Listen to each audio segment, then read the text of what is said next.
One of the many consequences of asking Americans to stay home is what it has meant for schools, teaching, and learning. For most, the normal school day has been halted, at least for now. We're going to focus on different aspects of this periodically. Let's start with what it means to be teaching from a distance, learning from home, and coping with children at home all day. This is one way teachers and students see each other in the age of coronavirus, organizing parades in small towns where they wave from a distance. More than 55 million American students are now out of school and expected to learn from home. To find out how that's going, we talked to a handful of parents and teachers. I'm Dawn Bishop McLean in Madison, Mississippi. I'm a mother of two girls. We start every morning about 8:30. We have a schedule. And that schedule is a blessing because it keeps us on track. It's been a tough adjustment. My name is Aaron Warner. I'm from South Burlington, Vermont, and I have a son who is 9 years old. My name is Megan Smith, and I live in Seldovia, Alaska. I'm a teacher, and I teach 6th through 12th grade. And I have two kids. Cecilia is in kindergarten. She is 6, and Kaylee is in 3rd grade, and she is 8. It's challenging to not be able to sit one-on-one with a student and really help them understand what they're missing. And I think as a parent, my biggest challenge is just going to be how often can I be available, and teaching my own children that they're just going to have to be a little bit more independent and do things on their own. With my son being autistic, a lot of times there are these things where I can't just be like, hey, here's a math worksheet from your teacher, spend 30 minutes on this. I have to sit there with him and we go through it. I probably only worked like 15 hours last week at my regular job, just because I was taking on all this other stuff. And it was important to make sure that he had some consistency as we make this transition, because it's hard for him. Hi, Patrick. That transition in some cases has been helped along by technology, play dates via iPad, classroom video conference calls on a technology called Zoom. My name is Sarah Solis, and I live in Albuquerque, New Mexico. I have two kids, and they are 8 and 11. One day we watched the live Facebook stream from the Cincinnati Zoo because every day they've been doing a show and tell with a different animal. Every hour, every couple hours, I try to kind of pick something that they can work on. And then eventually, I just give up and let them play Minecraft. My name is Ricky House. I am a 11th and 12th grade social studies teacher at Woodrow Wilson High School in the District of Columbia. My biggest thing for the past week and a half has just been communicate.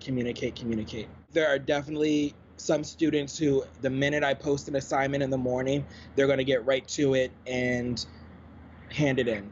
You have other students who, there are some barriers. We found out last week that a lot of 30% of the student population in DC, I think, does not have access to technology. So they're preparing to give out devices to those students who are in need, I think, in the coming weeks. The technology gap is something school districts are grappling with from east to west, passing out laptops and tablets where possible, driving Wi-Fi buses to internet-free zones. We do have a couple students at the school that we put all paper book packets together and gave them work that way. I'm a professor of psychology at Jackson State University. I know some challenges for my college students are some don't have adequate Wi-Fi.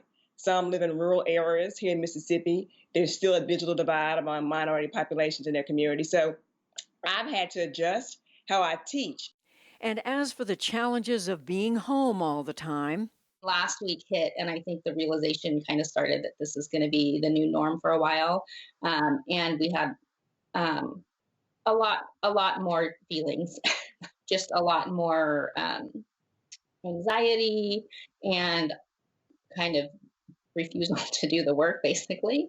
So we're kind of working through that. Not everything I do is, academic per se. I feel like there are lots of things, they can learn from. We learned to make pretzels, for example, and that was really fun. But yeah, it has been challenging. It's hard to get my work done. It's hard to, not go crazy in your house and feel like you're just living in a junk pile. And teacher and parent Megan Smith had one final note of advice for parents. We don't need to be totally solely focused on academics, because at school, that's not what the school day looks like. I would say don't beat up yourself as a parent. If your kid is not engaged academically all day long, they really are going to be fine. For more now on the challenges presented by distance learning, I'm joined by Kate Gardoki. She is a former teacher herself who now designs curriculum and trains other teachers. She's a senior associate with the Great Schools Partnership, and she joins me via Skype from Maine. So Kate Gardoki, how big a challenge are we talking about for these millions of students and teachers and parents? Well, this is a tremendous challenge. There's just no way to overestimate it.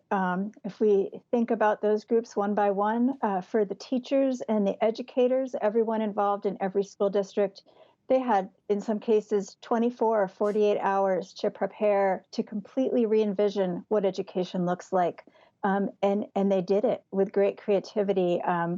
It's monumental. And for our students, we asked them also to re-envision what learning looks like, to re-envision what their social lives look like. And for parents, as we just heard, we're hearing from so many parents trying to educate their children, take care of their children, and do their own jobs at the same time. It's just remarkable. How different is it for when you're teaching elementary, primary grade students, young students versus middle school and high school? Is one or the other particularly harder, or is there a great difference? I think each of those age levels has its own challenges. The high school students may be able to learn more effectively on their own, or they may be able to, govern themselves more effectively. But the depth of what we ask of them is so huge that there's really just great challenges all around. What are the main things, Kate Gardoki, that are lost when you don't have that person-to-person contact, the eye contact that you have in a classroom?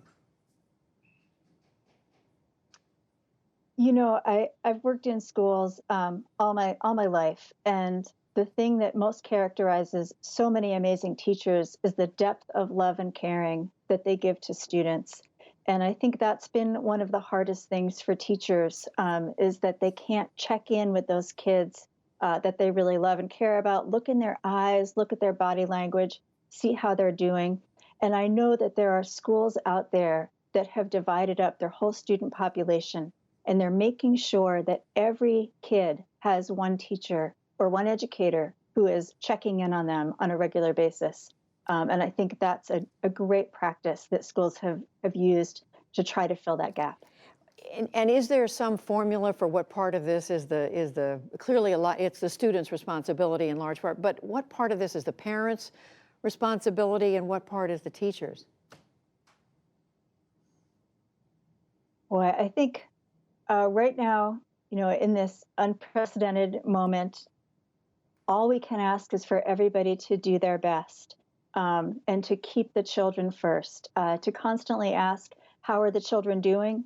And so for parents, that means checking in as much as we can, setting up those schedules, also giving kids some freedom to just de-stress. And for teachers and for educators, it means setting up as many ways as we can to figure out what kids might be falling through the cracks, what kids are missing out on what we're trying to share with them, and how can we stop that from happening? How can we reach out to the kids who need the most? And I know there's no one piece of advice that fits every circumstance, but in general, what advice do you have for parents who are watching and wondering if they're doing the right thing, what more can they be doing? Well, I would say kids know how to learn. That's what kids are best at. And so, in this time, the most important things are to check in with your kids and give them lots of love and support, push them to think and push them to read, talk about what's happening in the world in ways that are age appropriate, and ask them good questions and try to make sure that they're reading. And those are the most important things that we can do to support our kids right now. And because I'm thinking parents have to be out there who are juggling work and time that they think they should be spending with their children, and they have to be feeling guilty or worried.